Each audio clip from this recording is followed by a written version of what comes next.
2011년 3월 일본에서 발생한 대형 자연재해, 그리고 곧바로 이어진 거대한 사건, 세계인을 놀라게 한 후쿠시마 원전 사고, 그 이후에 생겨난 수상한 소문입니다. 네, 수상한 소문 많았죠. 네, 후쿠시마 원전 사고 이후에 방사능에 오염된 일본산 고철이 아무런 제재도 없이 우리나라로 수입이 된다라고 하는데요. 그 규모도 점차 늘어나고 있다는 소문입니다. 폐허로 변해버린 후쿠시마 인근의 마을들, 이곳에서 발견된 오염된 고철이 한국으로 들어온다는 소문인데요. 수입된 방사능 고철은 아파트나 도로를 짓는 자재로 사용되는 등 우리 생활과 밀접한 곳에서 사용된다고 합니다. 그래요? 실제로 지난달 방사능에 오염된 고철이 발견되기도 했는데, 자, 부산 항만공사의 감천사업소, 감천항 고철부두로 불리는 이곳에서 지난달 방사능에 오염된 일본산 고철이 발견됐다고 합니다. 오염된 고철 발견 즉시 처리하고 또 격리하고 곧바로 반송 조치됐다고 하는데요. 90% 정도가 일본에서 오고 나머지 10%는 러시아, 홍콩. 부산항으로 들어오는 고철은 반드시 모두 항만에 설치된 방사능 측정기를 통과해 바깥으로 나올 수 있다고 합니다. 네. 하지만 오염 고철을 분류할 수 있는 방사능 측정기가 고철이 들어오는 국내에 모든 항만에 설치되어 있는 것은 아니라고 하는데요. 항만 중에서 아까 말씀하신 것처럼 41곳 중에서 7곳이 없는데 그렇지 않은 곳에서 사실은 더 많이 설치가 되어 있는 곳을 회피를 하는 거죠. 그러니까 설치되지 않은 곳으로 우회해서. 경상남도 창원에 위치한 마산항과 진해항, 이곳은 방사능 측정기가 설치되지 않은 곳이라고 합니다.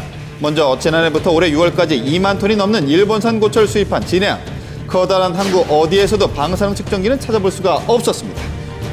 올해 6월까지의 고철 수입량 중 약 70%가 일본산으로 확인된 마산항 역시 방사능 측정기는 찾아볼 수가 없었습니다. 그런 자재가 철근 찌꺼기가 철 쓰레기들이 그 도로 포장용도 쓰거든요. 그런 게 쓰면 그것은 방사능이 검출되는 거죠. 그렇다면 우리가 들여온 일본산 고철에 세슘이 묻어 있다면 어떻게 되는 걸까요? 글쎄요. 시슘은 그 금속 특성 때문에 소위 용광로 재로 떨어지게 됩니다. 그럼 그걸 우리가 보통 아스콘이라든가 아니면 건축 자재로 재활용을 하거든요. 고철을 녹여 새로운 철을 만들 때 발생되는 불순물로 아스팔트, 콘크리트 등의 자재들이 만들어지는데요. 하지만 그 재료가 방사능에 오염된 고철에서 발생된 불순물이라면? 속에도 지금 방사능이 피폭이 된다는 거 이야기 들으셨잖아요. 그게 한 2.34mS부터 되거든요. 이런 것들이 자꾸 누적돼서 쌓이면 그게 이제 2.4가 2.567이 되는 거죠. 자꾸 올라가는 거죠. 그렇다면 이 방사능에 오염된 고철, 과연 얼마나 위험한 것일까요? 궁금해졌습니다. 그다음 방사능의 양이 굉장히 많으면 당연히 그 결과도 심각하고 또 설비도 오염이 되겠죠. 그런데 들어간 양이 작으면 충분히 무시할 만큼 안전합니다.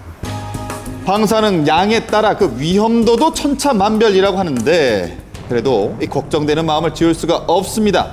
만약 방사능에 오염된 자재로 내가 살고 있는 아파트가 지어졌다면, 그래서 후쿠시마 사고 이후에 2011년 이후에 완공된 경기도권 아파트 방사능 수치를 측정해 보기로 했습니다. 자, 아파트 내 외벽과 주차장, 복도 등 구석구석 빠짐없이 측정해 봤는데요. 보다 정확한 확인을 위해 경기도 전역의 최대한 많은 아파트에서 측정을 실시해 봤습니다.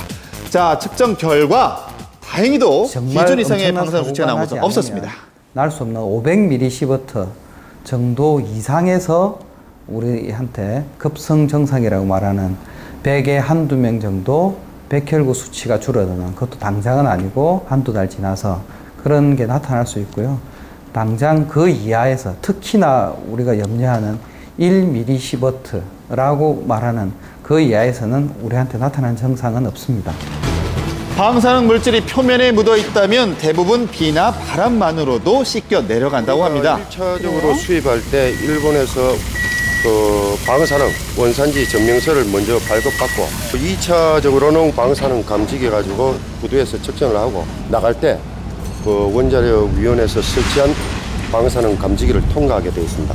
그 이후에는 지금 각 공장별로 들어갈 때 공장 자체 내에서 또 감지기를 또 통과하게 되어 있습니다. 몇 단계에 걸쳐 안전하게 관리되고 있다는 수입 고철. 하지만 방사능에 대한 막연한 불안감은 쉽게 사라지지 않습니다. 이 정도밖에 설치가 안 되어 있으면 그럼 방사능 기기가 설치되어 있는 곳만 들어오게 하든 이런 강력한 조치가 있어야 결국은 국민의 안전이 건강이 지켜진다는 겁니다.